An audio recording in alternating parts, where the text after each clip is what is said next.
Hey guys, Brian Hilliard here, author of the best-selling book Networking Like a Pro and creator of the popular program How to Expand Your Reach, Impact More Lives, and Get Your Message Out to a Wider Audience. And I actually just got off the phone with one of my clients and we were having an interesting conversation that really I wanted to kind of relate to you a little bit. And it has to do with, do you really need a niche market? Okay, so what we were talking about was the idea that, for a lot of people, there is a school of thought that says you need to have a niche market.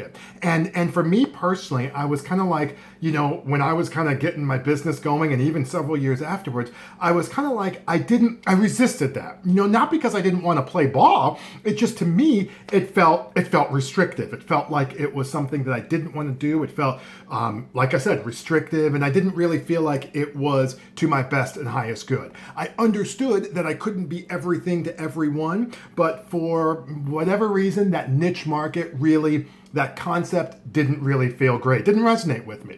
So what I started doing was creating what I call a buying market. Okay, so if a niche market is this and everything to everyone is being this huge circle, a buying market is kind of right there in the middle. And I started talking about this buying market as a way of, kind of getting around. You want to have a little bit of idea as to who, more than a little bit. You want to have a good idea as to who it is that you're working with, but at the same time, you don't want to feel constrained. All right, so here's where the story comes in, and this is really, I think, important. We were talking about some of the things that I'm personally doing in terms of building out my buying market and how it is I've been able to define it and how that helps and stuff like that. And one of the things that she brought up to me, she's like, one of the things that she was working on was building up a buying market, but doing so in a way that goes beyond just demographics. Okay, and here's the interesting thing. Demographics is a conversation about, age and race and gender. And if you were going on LinkedIn or Facebook or something like that, those are demographic driven, markets, right? And that's fine. That's a good start. If you don't have anything, that's a great start. But you know what the next step is? You know what the next level is? And I've personally been doing this myself, is to be able to describe the essence of the person and be able to describe the essence of a person as if they were a person that you were describing to a friend of yours. So, for example, you might have as a prospective client, you might have somebody who is a woman between the ages of 35 and 50, and they are a go-getter. They're the type of person who wants to be able to make stuff happen, but maybe got a little stuck. They are looking for answers. They are coachable. They are open to new ideas, but maybe they just haven't, worked with the right coach before. They probably have worked with a coach before, but maybe not the right one, or maybe it was the right one for them at the time, but isn't, so much for them today.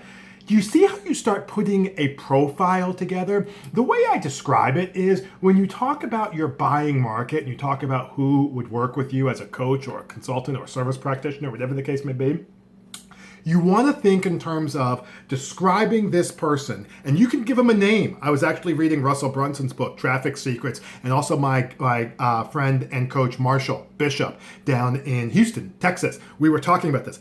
Give that person a name, okay? And then from there, what happens is you're like, Sally Sue is a go-getter type. Sally Sue is the type of person who is, who's a good listener. Sally Sue is a strategic thinker. Sally Sue is the type of person who's held some type of leadership role, maybe as a teacher, or maybe they did an NLP practitionership. I'm just giving you thoughts, obviously as a life coach or maybe as a business coach or something else, these are going to be different. But you start describing your buying market as a person, as if you were describing that person to someone else. And in so doing, you get away from the demographics, you get away from the niche market, and you get towards the essence of who this person is and what they're like. And here's the unintended benefit. You will absolutely be able to see them and spot them like a heartbeat. What I've noticed is that, it's a lot like art. I don't know how to describe it, but boy, do I know it when I see it. I got on the phone with somebody earlier today.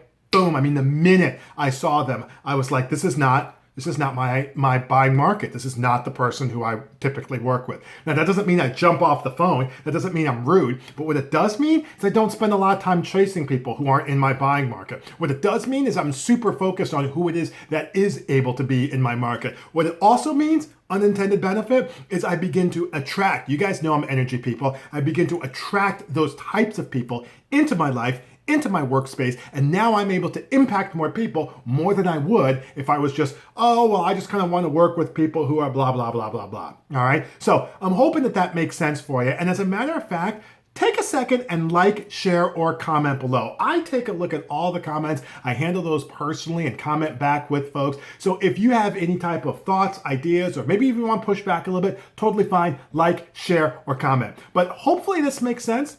Hopefully this is something you can see yourself doing. And in the meantime, my name is Brian Hilliard saying so long, take care, and thanks so much for your time.